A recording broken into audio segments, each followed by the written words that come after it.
Hello everyone, कैसे हैं आप सब। मैं सरोज रब्बानी। उम्मीद है आप सब स्वस्थ होंगे, मस्त होंगे और अपने पढ़ाई लिखाई में जबरदस्त होंगे। आज मैं फिर से हाजिर हुआ हूं आप सबों के बीच एक बहुत ही बेहतरीन, शानदार और जानदार चैप्टर लेके, जिसका नाम है मानव नेत्र तथा रंग बिरंगी संसार। देखिए दोस्तों, ये संसार जो है बहुत ही ज्यादा रंग बिरंगी है, कलरफुल है और इस संसार को हम देखते हैं नेत्र से, अपने आंखों से। ठीक है दोस्तों, तो अब हम लोग बिना देरी किए हुए सीधे चैप्टर की ओर चलते हैं। सबसे पहला प्रश्न है, कैमरे का कौन सा भाग आंख के रेटिना की तरह कार्य करता है। कि कैमरे का वो कौन सा भाग है जो आंख के रेटिना की तरह कार्य करता है, यानी हमारे आंख में जो काम रेटिना करते हैं, सेम काम कैमरा में कौन करता है। तो ऑप्शन ये है shutter, option B lens, option C film, option D है शटर। तो इसका राइट ऑप्शन हो जाएगा दोस्तों फिल्म। फिल्म जो है ठीक है, हमारे आंख के रेटिना की तरह कार्य करता है कैमरे में। और शटर जो है, जो काम हमारे आंख में पलक करते हैं, वही काम कैमरा में कौन करते हैं, शटर करते हैं। वही काम कैमरे में शटर करते हैं। ठीक है दोस्तों, और कैमरा में जो काम लेंस करते हैं, हमारे आंख में वो काम नेत्र लेंस करते हैं। कौन करते हैं, नेत्र लेंस करते हैं। और जो काम कैमरा में फिल्म करते हैं, वो काम हमारे आंख में रेटिना करते हैं। अब हम लोग अगले प्रश्न की ओर चलते हैं। दूसरा प्रश्न है हम लोग का, एक श्वास मानव नेत्र के लिए निकट बिंदु तथा दूर बिंदु होते हैं। एक श्वास मानव नेत्र के लिए निकट बिंदु कितनी होंगी और दूर बिंदु कितने होंगे। तो देखते हैं, ऑप्शन ये है 0 एवं अनंत, ऑप्शन बी 25 सेंटीमीटर एवं 250 सेंटीमीटर, ऑप्शन सी है 25 सेंटीमीटर एवं अनंत, ऑप्शन डी है 0 सेंटीमीटर एवं 25 सेंटीमीटर। तो इसका राइट ऑप्शन हो जाएगा दोस्तों 25 सेंटीमीटर। राइट ऑप्शन हो जाएंगे 25 सेंटीमीटर एवं अनंत। देखिए दोस्तों, निकट बिंदु जो है, निकट बिंदु वो 25 सेंटीमीटर होते हैं। निकट बिंदु 25 सेंटीमीटर होते हैं। और दूर बिंदु जो होते हैं, दूर बिंदु आप अनंत कहीं तक भी देख सकते हैं, दूर बिंदु अनंत होते हैं। अब हम लोग अगले प्रश्न की ओर चलते हैं। नेत्र की असमंजन क्षमता कम हो जाने से उत्पन्न होता है। तो देखिए दोस्तों, असमंजन क्षमता किसे कहते हैं। असमंजन क्षमता यानी नेत्र की वह क्षमता जिसके कारण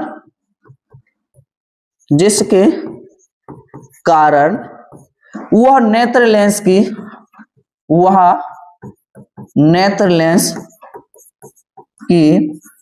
फोकस दूरी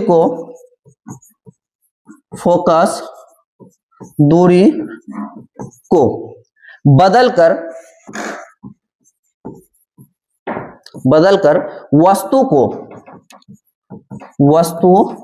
को साफ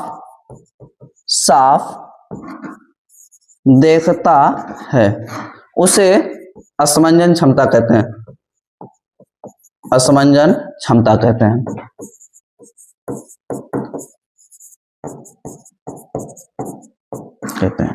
कि नेत्र की ऐसी क्षमता या नेत्र की वो क्षमता जिसके कारण नेत्र लेंस की फोकस दूरी को बढ़ाकर या घटाकर या बदलकर वस्तु को साफ साफ देखने की क्रिया को असमंजन क्षमता कहते हैं। तो सवाल है, नेत्र की असमंजन क्षमता कम हो जाने से उत्पन्न होता है। नेत्र की जो असमंजन क्षमता है, वो क्षमता कम हो जाने से कौन सा दृष्टि दोष उत्पन्न होता है। क्या दूर दृष्टि दोष होंगे, जरा दृष्टि दोष होंगे, निकट दृष्टि दोष होंगे, या फिर इनमें से कोई नहीं। इनका राइट ऑप्शन हो जाएगा दोस्तों जरा दृष्टि दोष। नेत्र की असमंजन क्षमता कम हो जाने से जरा दृष्टि दोष उत्पन्न होते हैं। राइट ऑप्शन जरा दृष्टि दोष होंगे। जरा दृष्टि दोष में दूर और निकट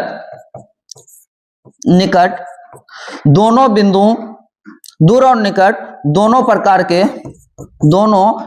के दूरी को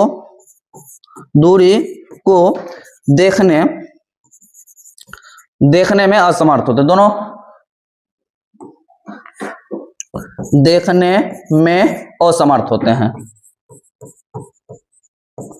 असमर्थ होते हैं। ठीक है दोस्तों, अब क्या है, जरा दृष्टि दोष के उपचार के लिए बाइफोकल लेंस का इस्तेमाल किया जाता है। बाइफोकल लेंस का इस्तेमाल किया जाता है। बाइफोकल लेंस दोस्तों ऐसे लेंस को कहते हैं, बाइफोकल लेंस ऐसे लेंस को कहते हैं जिसमें उत्तल और अवतल दोनों लेंस लगा होता है, ऐसे लेंस को कहते हैं बाइफोकल लेंस। ठीक है दोस्तों, अब हम लोग अगले प्रश्न की ओर चलते हैं।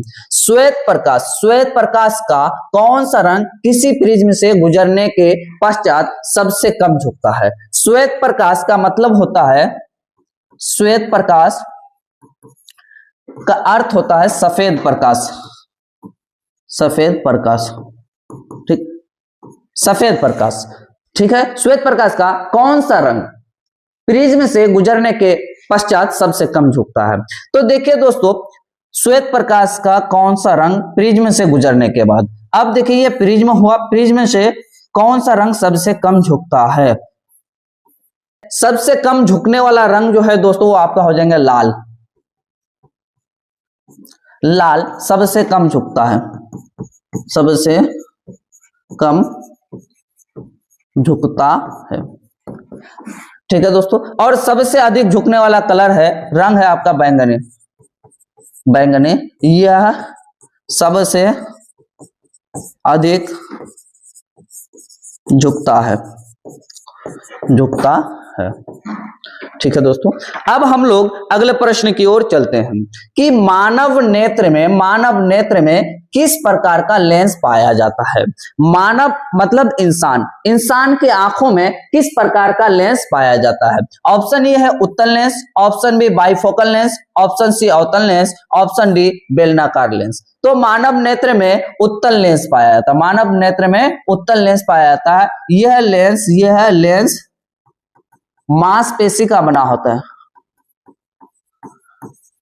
मांसपेशी का बना होता है। ठीक है दोस्तों, अच्छा, नेत्र का पर्यायवाची शब्द होता है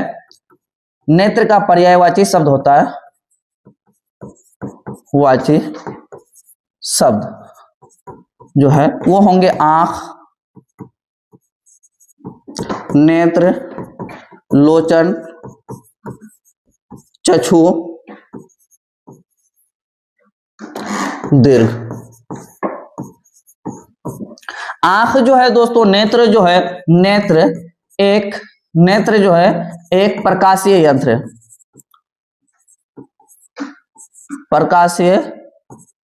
यंत्र है जो प्रकाश की सहायता से कार्य करता है। ठीक है दोस्तों, उम्मीद है आप समझ गए होंगे।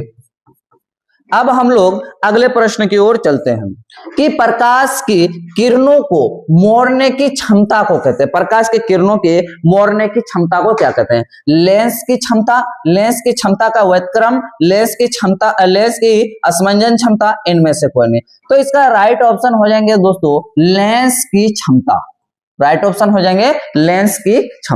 अब हम लोग का अगला प्रश्न है, एक साधारण प्रिज्म कितने सतहों से घिरा होता है? एक साधारण प्रिज्म जो है वो कितने सतहों से घिरा रहता है? क्या 3 होंगे, 5 होंगे, 6 होंगे? ठीक है दोस्तों, यहाँ 5 डबल हो गया तो इसको 7 कर देते हैं। चलिए, 3 होंगे, 5 होंगे, 7 होंगे या फिर 6 होंगे। तो इसका राइट ऑप्शन हो जाएंगे एक साधारण प्रिज्म 5 सतहों से घिरा रहता है। एक साधारण प्रिज्म 5 सतहों से घिरा रहता है। अगले प्रश्न की ओर चलते हैं। कुछ बादलों का रंग उजला क्यों होता है?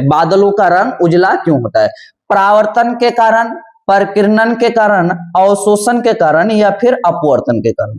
देखिए दोस्तों, बादलों का रंग उजला होता है परकिरणन के कारण। ठीक है, यानी प्रकाश में नीले रंग का परकिरणन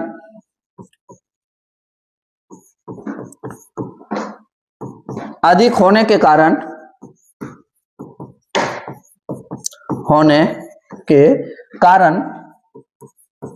बादलों का रंग उजला होता है, बादलों का रंग उजला होता है। अब हम लोग का अगला प्रश्न है कि सामान्य नेत्र के लिए, नॉर्मल आंख के लिए दूर बिंदु होना चाहिए। दूर बिंदु है सामान्य आंख के लिए दूर बिंदु, क्या 25 मिमी होंगे, 25 सेमी होंगे, 25 मीटर होंगे या फिर अनंत? तो इसका राइट ऑप्शन दोस्तों अनंत हो जाएंगे। एक सामान्य नेत्र के लिए दूर बिंदु अनंत। आप आंख खोलिए और अनंत आप कितना दूर तक देख पाते हैं, इसका कोई सीमा नहीं है, इसलिए एक सामान्य नेत्र के लिए दूर बिंदु अनंत हो जाएंगे। ठीक है, और निकट बिंदु जो है दोस्तों, निकट बिंदु एक सामान्य आंख के लिए निकट बिंदु होते हैं, निकट बिंदु होते हैं 25 सेंटीमीटर, निकट बिंदु 25 सेंटीमीटर होते हैं। अब हम लोग का अगला प्रश्न है, वायुमंडल में प्रकाश का कौन सा रंग अधिक प्रकीर्णित होता है या फिर प्रकीर्णन होता है? तो देखते हैं, पीला है, नारंगी है, लाल है, नीला है। तो इसका राइट ऑप्शन हो जाएंगे दोस्तों नीला, इसका राइट ऑप्शन हो जाएंगे नीला। नीला रंग जो है, नीला रंग वायुमंडल में सबसे अधिक प्रकीर्णन होता है या फिर प्रकीर्णित होता है। नीला रंग सबसे अधिक प्रकीर्णित होता है। ठीक है दोस्तों, अब हम लोगों का अगला प्रश्न है, जब प्रकाश की किरण हवा विरल माध्यम से कांच सघन माध्यम में जाती है तो वो मुड़ जाती है। जब प्रकाश की किरण विरल माध्यम से सघन माध्यम की ओर जाती है तो वो किधर मुड़ेगी? क्या अभिलंब के तरफ मुड़ेंगी या अभिलंब से दूर, अभिलंब की ओर, अभिलंब के समांतर या फिर इनमें से कोई नहीं? तो इसका राइट ऑप्शन हो जाएंगे, क्या अभिलंब से दूर होंगे, अभिलंब की ओर होंगे, अभिलंब के समांतर होंगे या फिर इनमें से कोई नहीं? तो सबसे पहले देख लेते हैं, एक प्रकाश की किरण है, यहां हवा है, हवा जो कि विरल माध्यम है, विरल माध्यम है। ठीक, और ये है दोस्तों कांच, ये है सघन माध्यम। ठीक, अब देखिए, यह प्रकाश की किरण जब विरल माध्यम से सघन माध्यम में आती है तो ये अभिलंब के तरफ मुड़ जाती है। क्या होती है? अभिलंब के तरफ मुड़ जाती है। और जब सघन माध्यम से विरल माध्यम में जाती है तो अभिलंब से दूर हट जाती है। ठीक है दोस्तों, तो यहाँ विरल माध्यम से सघन माध्यम में जाती है, विरल माध्यम से जब सघन माध्यम में आएंगे प्रकाश की किरण तो वो अभिलंब की ओर मुड़ जाती है। इनका राइट ऑप्शन बी हो जाएंगे कि जब प्रकाश की किरण विरल माध्यम से सघन माध्यम में आती है तो वो अभिलंब की ओर मुड़ जाती है। अब हम लोग का अगला प्रश्न है, दूर दृष्टि दोष वाला नेत्र साफ साफ देख सकता है, कि दूर दृष्टि वाला जो नेत्र है वो साफ साफ देख सकता है। ठीक है, तो निकट की वस्तुओं को, दूर की वस्तुओं को, केवल छोटी वस्तुओं को या फिर केवल बड़ी वस्तुओं को? देखिए दोस्तों, ये अपोजिट होता है। अगर आपको दूर दृष्टि दोष है तो आप दूर की वस्तु को साफ साफ देख सकते हैं, लेकिन निकट की वस्तु को साफ साफ नहीं देख सकते हैं। ठीक है, तो आपका ऑप्शन ये राइट ऑप्शन हो जाएगा, ऑप्शन ये राइट ऑप्शन हो जाएगा। यानी दूर दृष्टि है, दूर दृष्टि दोष, दृष्टि दोष में आप दूर की वस्तु साफ साफ देख सकते हैं, दूर की वस्तु साफ देख सकते हैं, देख सकते हैं,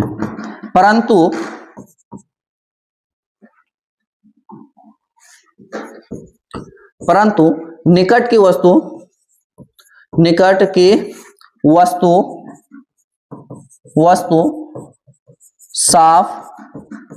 साफ नहीं देख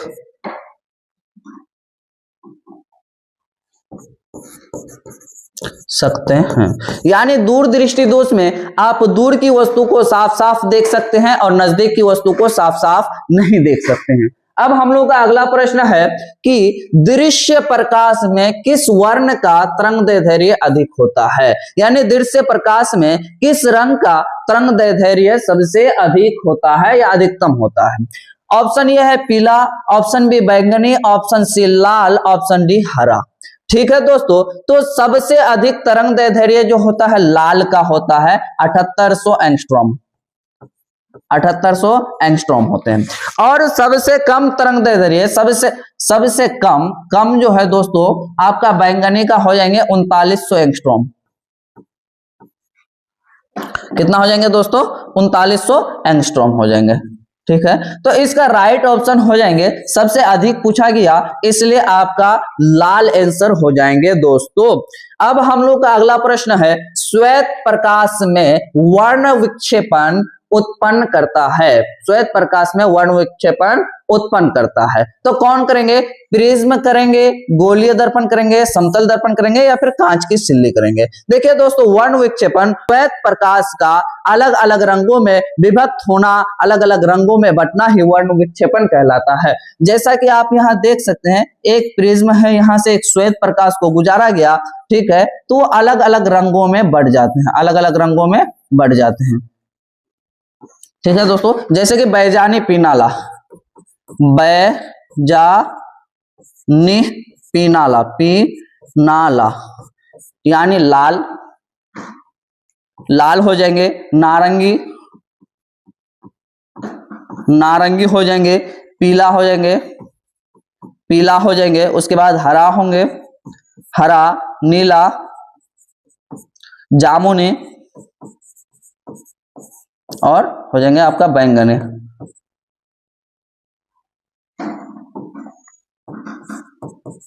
बैंगनी यानी श्वेत प्रकाश का अलग अलग रंगों में विभक्त होना ही वर्ण विक्षेपण कहलाता है। तो ये क्रिया ये कौन उत्पन्न करता है? तो इसका राइट ऑप्शन हो जाएंगे प्रिज्म, इसका राइट ऑप्शन हो जाएंगे प्रिज्म, जो कि श्वेत प्रकाश को अलग अलग रंगों में विक्षेपित कर देते हैं। अब हम लोग का अगला प्रश्न है कि आकाश का रंग, आकाश का, आसमान का रंग नीला होना किस परिघटना का परिणाम है? आकाश का रंग नीला होना किस परिघटना का परिणाम है? तो क्या परावर्तन होंगे, अपवर्तन होंगे, प्रकीर्णन होंगे या फिर इनमें से कोई नहीं? इनका राइट ऑप्शन जो है दोस्तों वो प्रकीर्णन हो जाएंगे, राइट ऑप्शन प्रकीर्णन हो जाएंगे। अब हम लोग का अगला प्रश्न है, तारों का टिमटिमाना प्रकाश की किस घटना को दर्शाता है? तारों का टिमटिमाना प्रकाश की किस घटना को दर्शाता है? क्या प्रकाश का अपवर्तन होंगे, प्रकाश का परावर्तन होंगे, प्रकाश का वर्ण विक्षेपण होंगे या फिर प्रकाश का प्रकीर्णन? तो इसका राइट ऑप्शन हो जाएगा दोस्तों प्रकाश का अपवर्तन, राइट ऑप्शन हो जाएंगे प्रकाश का अपवर्तन। अब हम लोगों का नेक्स्ट प्रश्न है, किसी अंतरिक्ष यात्री को आकाश कैसा प्रतीत होता है? तो किसी अंतरिक्ष यात्री को आकाश कैसा प्रतीत होता है? क्या नीला होंगे, काला होंगे, लाल होंगे या फिर इनमें से कोई नहीं? तो अंतरिक्ष यात्री को दोस्तों आकाश जो है वो काला प्रतीत होता है, काला प्रतीत होता है, क्योंकि वहां वायुमंडल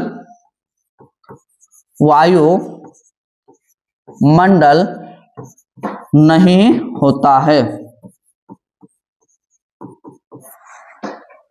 अब हम लोगों का अगला प्रश्न है कि नेत्र द्वारा यानी आंखों के द्वारा किसी वस्तु का प्रतिबिंब बोले तो इमेज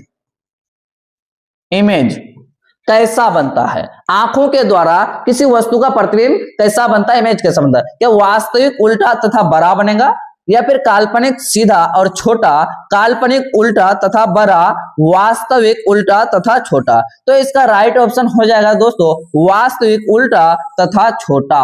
यानी नेत्र के द्वारा, आंखों के द्वारा किसी भी वस्तु का प्रतिबिंब जो है वो वास्तविक बनेंगे, उल्टा बनेंगे और छोटा बनेंगे। अब हम लोग का अगला प्रश्न है, मानव नेत्र के लिए दृष्टि का अस्थायित्व होता है 1/10 सेकेंड, 1/16 सेकेंड, 1/6 सेकेंड या फिर 1/18 सेकेंड। देखिए दोस्तों, हम अगर किसी भी वस्तु को देखते हैं, देखने के बाद वो अगर हमारे आंखों के सामने से हटा लिए जाते हैं तो फिर भी उस वस्तु का प्रतिबिंब, उस वस्तु का इमेज जो है हमारे आंखों में लगभग 1/16 सेकेंड तक बनी रहती है। इसका राइट ऑप्शन हो जाएंगे 1/16 सेकेंड। अब हम लोगों का अगला प्रश्न है, प्रकाश के किस घटना के कारण सूर्य हमें वास्तविक सूर्योदय से लगभग 2 मिनट पूर्व दिखाई देने लगता है। कि वो कौन सा घटना है जिसके कारण सूर्योदय, सूर्योदय का अर्थ होता है, सूर्योदय का अर्थ होता है सूर्य का उदय। किसका दोस्तों? सूर्य का उदय यानी सूरज का उगना, सूरज का उगना। वो कौन सा घटना है जिसके कारण सूरज उगने से 2 मिनट पहले ही हमें दिखाई पड़ता है? क्या परावर्तन होंगे, या फिर वायुमंडलीय अपवर्तन होंगे, परिकिरण होंगे, या फिर वायुमंडलीय अपवर्तन एवं परिकिरण होंगे? तो इसका राइट ऑप्शन हो जाएंगे दोस्तों वायुमंडलीय अपवर्तन। इसका राइट ऑप्शन हो जाएंगे वायुमंडलीय अपवर्तन। वायुमंडलीय अपवर्तन एक ऐसी घटना है जिसके कारण सूर्योदय लगभग हमें 2 मिनट पहले दिखाई देने लगता है। अब हम लोगों का अगला प्रश्न है कि नेत्र में प्रवेश करने वाली प्रकाश किरणों का अधिकांश अपवर्तन कहाँ होता है? कि नेत्र में जो प्रकाश की किरण प्रवेश करते हैं उनका अधिकांश अपवर्तन जो है दोस्तों वो कहाँ होता है? ऑप्शन ए कॉर्निया के बाहरी पृष्ठ पर, ऑप्शन बी अभिनेत्री पर, ऑप्शन सी नेत्रोद में, ऑप्शन डी दृष्टिपटल में। तो इसका राइट ऑप्शन हो जाएंगे कॉर्निया के बाहरी पृष्ठ पर। इसका राइट ऑप्शन हो जाएंगे दोस्तों कॉर्निया के बाहरी पृष्ठ पर अधिकांश प्रकाश का अपवर्तन होता है।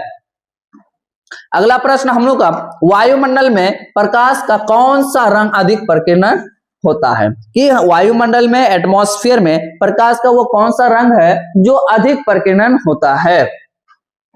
ऑप्शन ये है लाल, ऑप्शन बी नीला, ऑप्शन सी पीला, ऑप्शन डी नारंगी। तो इसका राइट ऑप्शन हो जाएंगे दोस्तों नीला। राइट ऑप्शन हो जाएंगे नीला। नीला रंग का प्रकीर्णन वायुमंडल में सबसे अधिक होता है। अब हम लोग का अगला प्रश्न है, पुतली के आकार को कौन नियंत्रित करता है? पुतली के आकार को कौन नियंत्रित करता है? देखिए दोस्तों, पुतली जो है हमारे आंख के इस वाले भाग को कहते हैं पुतली, ठीक है। और जो ये काला वाला भाग होता है उसको कॉर्निया कहते हैं। उभरा हुआ भाग जो होता है उसको कहते हैं कॉर्निया, ठीक। और ये हो जाएंगे दोस्तों पुतली, ठीक। और सफेद ये हो जाएंगे पुतली। और काला वाला भाग जो है ये कहलाएंगे कॉर्निया। आंख का जो सफेद वाला भाग है, श्वेत भाग जो है उसे कहते हैं श्वेत पटल, ठीक है। तो यहाँ सवाल है पुतली के आकार को कौन नियंत्रित करता है? तो इसका आंसर देख लेते हैं। क्या पक्षमाभि होंगे, परितारिका या आइरिस होंगे, नेत्र लेंस होंगे या फिर रेटिना? तो पुतली के आकार को दोस्तों परितारिका या फिर आइरिस नियंत्रित करते हैं। पुतली के आकार को परितारिका या फिर आइरिस नियंत्रित करते हैं। अच्छा दोस्तों, कभी आपके साथ ऐसा घटना हुआ है कि आप धूप में बैठे हैं, आप धूप में अधिक समय बिताए हैं, धूप से अचानक उठ के आप रूम में चले आते हैं तो आपको अंधेरा अंधेरा दिखाई देने लगता है। ऐसा क्यों होता है पता है? क्योंकि जब हम अधिक प्रकाश में बैठते हैं या अधिक प्रकाश में रहते हैं तो हमारी आंखों की जो पुतली है ना वो सिकुड़ जाती है। वो क्या हो जाती है दोस्तों? सिकुड़ जाती। और अचानक से हम उठ के एक बंद कमरे में चले जाते हैं या फिर नॉर्मली कमरे में चले जाते हैं तो हमको कुछ सेकंड तक, कुछ मिनटों तक, 1-1.5 मिनटों तक अंधेरा अंधेरा दिखाई देने लगता है। फिर धीरे धीरे कुछ समय बाद फिर हमको सब चीज सही सलामत दिखने लगता है। तो क्या होता है, तेज प्रकाश में हमारे आंखों का जो पुतली है वो सिकुड़ जाते हैं, ठीक है। उसके बाद फिर वो धीरे धीरे फैलते हैं, फिर हमको सब चीज सामान्य रूप से नजर आती है। अब हम लोग अगले प्रश्न की ओर चलेंगे। किस दृष्टि दोष को अवतल उत्तल दोनों लेंसों के बने द्विफोक्सी लेंस द्वारा संशोधित किया जाता है? देखिए दोस्तों, दृष्टि दोष किसे कहते हैं? दृष्टि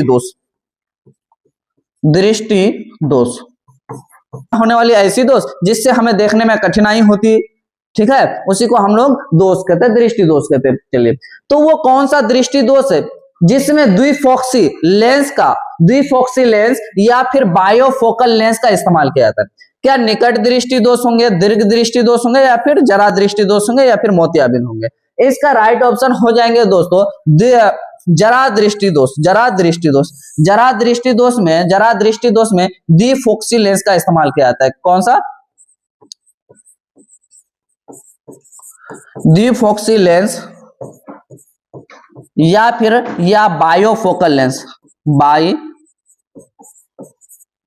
फोकल लेंस। ठीक है, आप ऐसे लोगों का चश्मा देखे होंगे दोस्तों जिसमें इस प्रकार से होता है, यानी ऐसे लेंस में उत्तल और अवतल दोनों प्रकार के लेंस लगा होता है। और आपको दृष्टि दोष, किस दृष्टि दोष में कौन सा लेंस इस्तेमाल होता है उसके लिए एक ट्रिक याद रखिएगा दोस्तों, एक ट्रिक आप लोग याद रखिएगा।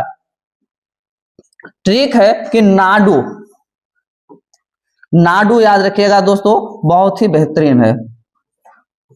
हम यन से निकट दृष्टि दोष, निकट दृष्टि दोष में अवतल लेंस का इस्तेमाल करेंगे, अवतल लेंस। डी से दूर दृष्टि दोष, उत्तल लेंस का इस्तेमाल करते हैं।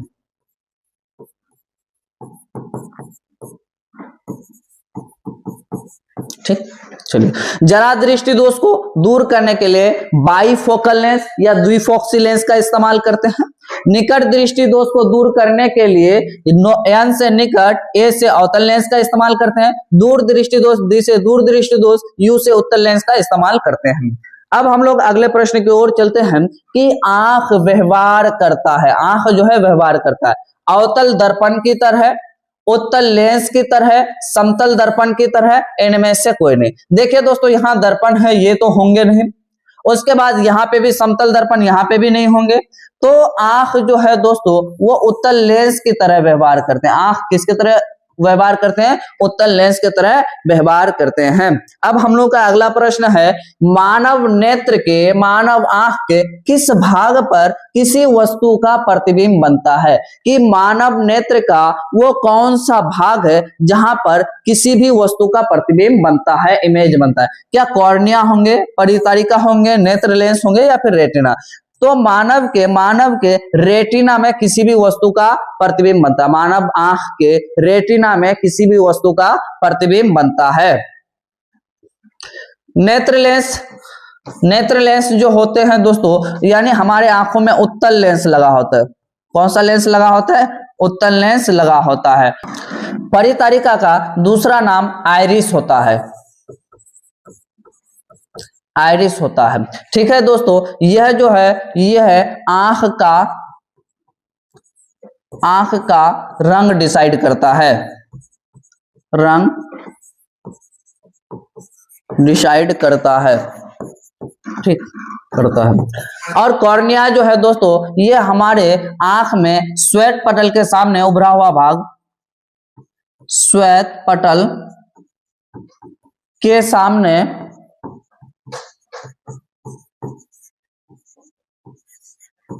उभरा हुआ भाग कॉर्निया कहलाता है, कॉर्निया कहलाता है।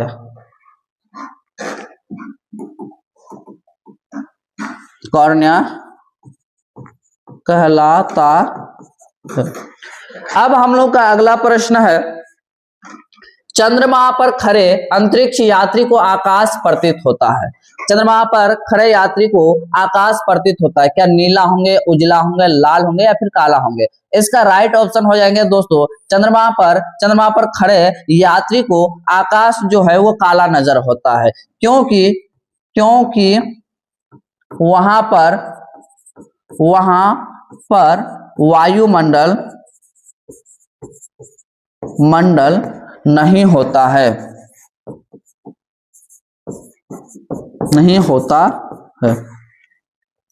अब हम लोग का अगला प्रश्न है, स्पेक्ट्रम में किस रंग की किरण का झुकाव सबसे अधिक होता है? स्पेक्ट्रम में किस रंग के किरण का झुकाव सबसे अधिक होता है? ऑप्शन ए लाल, ऑप्शन बी हरा, ऑप्शन सी पीला, ऑप्शन डी बैंगनी। तो जिस रंग का तरंग दैर्ध्य जितना अधिक होगा उसका झुकाव कम होगा। तरंग दैर्ध्य अधिक होने पर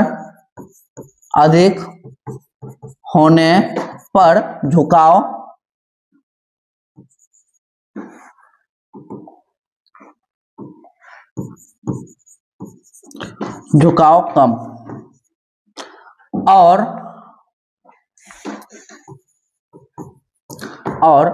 तरंग दैर्ध्य कम होने पर झुकाव अधिक होता है, अधिक होता है। तो लाल रंग का तरंग दैर्ध्य, लाल का तरंग दैर्ध्य होता है 7800 एंगस्ट्रॉम, 7800 एंगस्ट्रॉम। और बैंगनी रंग का तरंग दैर्ध्य होता है, बैंगनी रंग का तरंग दैर्ध्य होता है दोस्तों 3900 एंगस्ट्रॉम। इसलिए सबसे अधिक झुकाव इसका होगा, सबसे अधिक झुकाव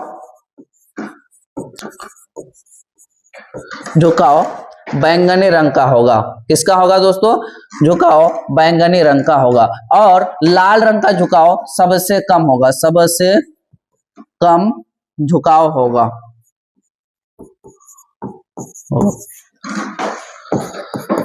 ठीक, तो इसका राइट ऑप्शन हो जाएंगे आपका बैंगनी। बैंगनी रंग का झुकाव सबसे अधिक होगा क्योंकि इनका एंगस्ट्रॉम जो है 3900 है, ये कम है। और लाल रंग का झुकाव कम होगा क्योंकि इनका एंगस्ट्रॉम ज्यादा है। अब हम लोग अगले प्रश्न की ओर चलते हैं। किस दृष्टि दोष में किसी वस्तु का प्रतिबिंब रेटिना के पीछे बनता है? वो कौन सा दृष्टि दोष है जिसमें किसी वस्तु का प्रतिबिंब जो है रेटिना के पीछे बनता है? क्या निकट दृष्टि दोष होंगे, दूर दृष्टि दोष होंगे, जरा दूरदर्शिता होंगे, या फिर इनमें से कोई नहीं? इसका राइट ऑप्शन हो जाएंगे दूरदृष्टि दोष। दूरदृष्टि दोष में किसी वस्तु का प्रतिबिंब जो है वो रेटिना के पीछे बनता है दोस्तों। कहां बनता है? रेटिना के पीछे बनता है। दूरदृष्टि दोष का कारण, दूरदृष्टि दोष का कारण क्या है?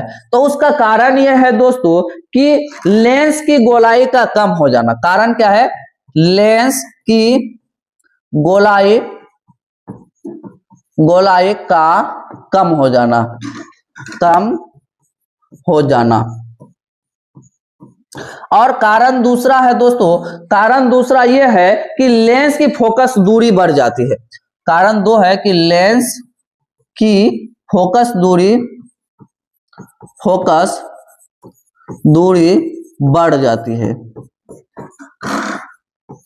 बढ़ जाती है। यानी दूर दृष्टि दोष में लेंस की गोलाई कम हो जाती है और क्या हो जाती है दोस्तों, तो लेंस की फोकस दूरी बढ़ जाती है। अब देखिए दूर दृष्टि दोष होता क्या है? दूर दृष्टि दोष होता क्या है? ये एक आंख का चित्र बना रहे हैं, कोशिश कर रहे हैं बनाने का। देखिए दोस्तों, ठीक है, ये एक आंख है, ठीक। चलिए अब देखिए, इसमें जब प्रकाश की किरण प्रवेश करती है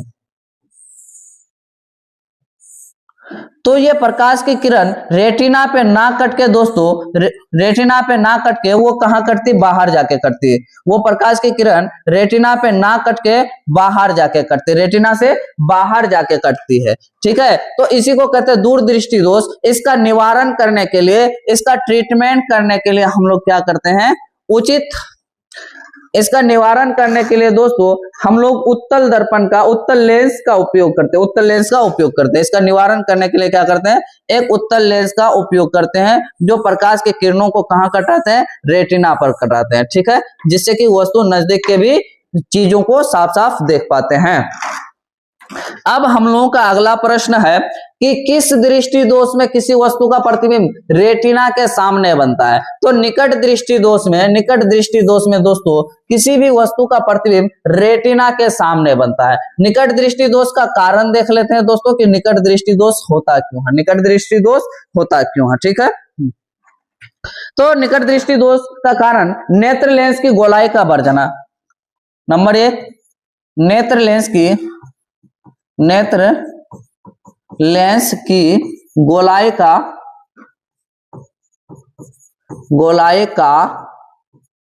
बढ़ जाना।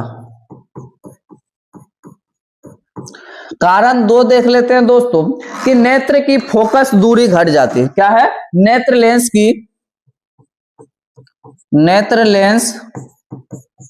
की फोकस दूरी घट जाती है, ठीक है। देखिए दोस्तों, निकट दृष्टि दोष में क्या होता है, निकट दृष्टि दोष में क्या होता है, आंखों का जो प्रतिबिंब जो है, प्रतिबिंब रेटिना पे ना बन के वो पहले ही कट जाते हैं, वो पहले ही रेटिना से पहले ही कट जाते हैं। ठीक है, इसलिए इसका निवारण करने के लिए अवतल लेंस का उपयोग किया जाता है। निकट दृष्टि दोष को दूर करने के लिए अवतल लेंस का उपयोग किया जाता है। नाडु याद रखिएगा दोस्तों, नाडु यानी निकट दृष्टि दोष दूर करने के लिए, निकट दृष्टि दोष दूर करने के लिए अवतल लेंस, और दूर दृष्टि दोष दूर करने के लिए, दूर दृष्टि दोष दूर करने के लिए उत्तल लेंस का इस्तेमाल करते हैं, उत्तल लेंस का उपयोग करते हैं।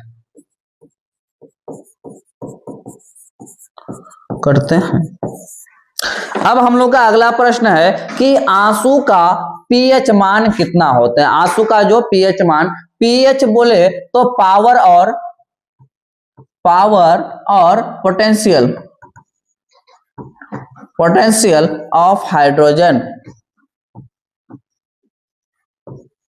ठीक, आंसू का पीएच मान कितना होता है, क्या 6.8 होंगे, 4.7 होंगे, या फिर 74 होंगे, या फिर 7 होंगे। इसका राइट ऑप्शन दोस्तों 7.4 हो जाएंगे, यानी 7.4 हो जाएंगे। अब हम लोग का अगला प्रश्न है, आंसू में कौन सा अम्ल पाया जाता है, आंसू में कौन सा अम्ल पाया जाता है, क्या नाइट्रिक अम्ल होंगे, टार्ट्रिक अम्ल होंगे, सिट्रिक अम्ल होंगे, या फिर सियालिक अम्ल होंगे। इसका राइट ऑप्शन हो जाएगा दोस्तों सियालिक अम्ल, आंसू में सियालिक अम्ल पाया जाता है। आज का हम लोग का सबसे अंतिम प्रश्न तो नहीं है, किस दृष्टि दोष में नेत्र लेंस की गोलाई बढ़ जाती है, वो कौन सा दृष्टि दोष है जिसमें नेत्र लेंस की गोलाई बढ़ जाती है दोस्तों। क्या अबिंदुकता होंगे, या फिर निकट दृष्टि दोष होंगे, या फिर जरा दूरदर्शिता होंगे, या फिर इनमें से कोई नहीं। देखिए दोस्तों, आपका राइट ऑप्शन हो जाएंगे निकट दृष्टि दोष। निकट दृष्टि दोष में नेत्र लेंस की गोलाई बढ़ जाती है, नेत्र लेंस की गोलाई बढ़ जाती है, गोलाई बढ़ जाती है, नेत्र लेंस की गोलाई बढ़ जाती है। ठीक है, उसके बाद नेत्र लेंस की फोकस दूरी घट जाती है। उसके बाद क्या है दोस्तों, नेत्र लेंस की फोकस दूरी घट जाती है। निकट दृष्टि दोष दूर करने के लिए अवतल लेंस का उपयोग किया जाता है, निकट दृष्टि दोष दूर करने के लिए अवतल लेंस का उपयोग किया जाता है, अवतल लेंस का उपयोग किया जाता है और जरा दूरदर्शिता को दूर करने के लिए दोस्तों, जरा दूरदर्शिता को दूर करने के लिए बाईफोकल लेंस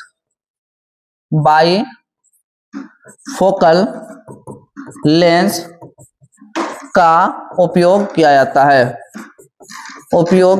जाता है,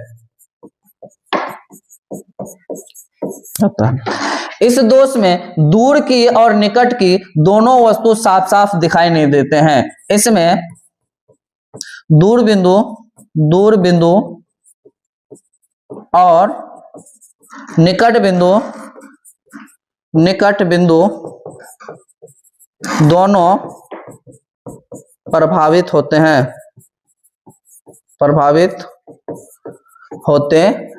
तो उम्मीद है आपको वीडियो पसंद आया होगा। अगर वीडियो अच्छी लगी हो तो लाइक करें, शेयर करें और सब्सक्राइब करना ना भूलें।